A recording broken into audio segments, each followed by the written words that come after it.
Le profil d'un franchisé temporiste, c'est déjà de se dire j'ai envie de me mettre à mon compte, mais je n'ai pas envie d'être seule. J'ai envie d'être dans un groupe et en fait de faire de l'échange avec des personnes qui vont avoir en gros la même histoire temporiste que moi. Et en fait, voilà, on va pouvoir s'épauler, on va pouvoir s'entraider et on va pouvoir avoir des bonnes idées pour pouvoir grandir ensemble.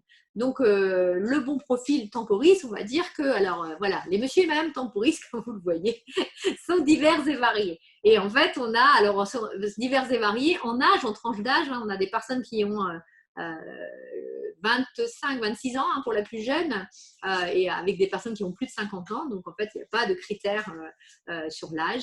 Il n'y a pas de critères sur la provenance. 95% des franchisés temporistes ne viennent pas de l'intérim et du recrutement. Ça ne veut pas dire qu'on ne veut pas que les gens qui sont issus de l'intérim et du recrutement ne viennent pas à nous, mais ça veut dire qu'on est capable d'apprendre le métier à des personnes qui sont issues d'un autre type de métier parce que, comme vous le savez, quand vous êtes dans un autre métier, il y a des savoir-faire transférables.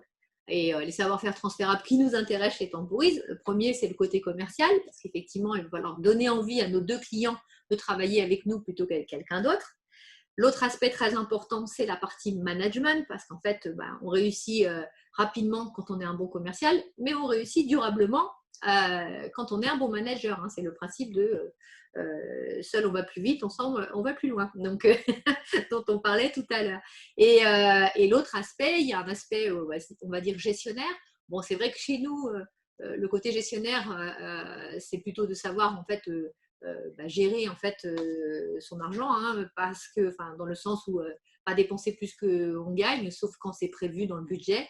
Pour le coup, parce qu'on a 6 contrôleurs de gestion qui vont apporter tous les mois une lecture de son état de gestion pour savoir sur nos 6 critères principaux comment on se porte, est-ce qu'on est dans le vert, dans le orange, dans le rouge, et c'est quoi les actions à mener pour passer d'une couleur à l'autre, si possible en allant vers le vert.